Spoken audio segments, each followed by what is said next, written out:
They say that you never get a second chance to make a first impression, and nowhere is this more accurate than being in a courtroom. Hi, I'm Jack Razmich, and today we're going to talk about basic rules of court etiquette as a defendant. When you have to make an appearance in court as a defendant, it's important to leave the best impressions possible on those who will be judging you.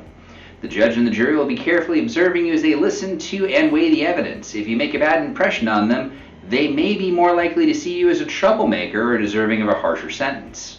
Here are 6 etiquette tips that will help people to view you more favorably. Number 1, be on time. Always be punctual for your court appearance. Arriving at least 10 minutes in advance shows that you take your case seriously and have respect for the judge, jury, and attorney's time. Most courts have a full docket, and if you're not present when the bailiff calls your case number, not only will the court reschedule your hearing, it may sanction you, which can include swearing out a warrant for your arrest for failure to appear in court. Number 2, follow the court's rules. You should show general respect for the court and the criminal justice system. If you're allowed to have your cell phone, make sure it's turned off before entering the courtroom. When the bailiff says, "All rise," as the judge enters the court, stand up promptly and remain standing until the judge indicates you may sit. Never chew gum, eat, or drink anything inside of a courtroom. Number 3, dress appropriately. You should always dress neatly and conservatively when you appear in court. Dress as if you were going to an important job interview or to an important religious ceremony. Avoid flashy colors, styles, jeans, or beachwear. Make sure that you combed your hair and that it is otherwise clean and tidy. Number 4, have a good handle on your case information.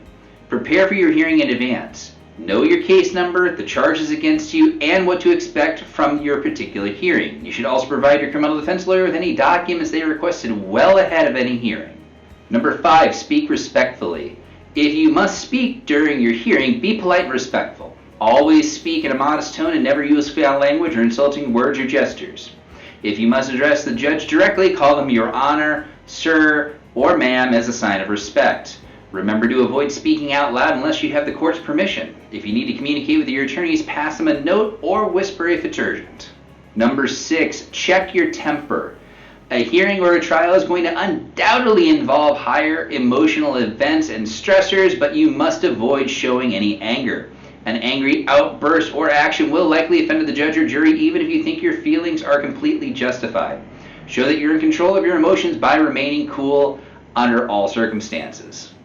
As always, the best source of information about what to expect at any individual court hearing, and more importantly, how to act at those hearings, is going to be your criminal defense attorney. If you or a loved one has a case that is actively working its way through the system, please give us a telephone call at 317-983-5333 to schedule your free case evaluation. That case evaluation, again, is free. It always has been and always will be. There is no charge for you to simply pick up that telephone and talk to us, so there's also no excuse for you to not do that. Again, that telephone number is 317-983-5333, and I look forward to the opportunity to speak with you. If you like this video, please remember to like and subscribe, and if you really like it, please consider sharing it on the social media platform of your choice. Here at Razmich & Associates, we are lawyers ready to fight. The more eyes that we're in front of, the more people we're fighting for. The more people we're fighting for, the freer we all are at the end of the day. If you have a question or a video topic that you would like for me to cover in a future video, please feel free to drop those down in the comment section below. We do review those. Thank you for watching, and I'll look forward to seeing you in our next video.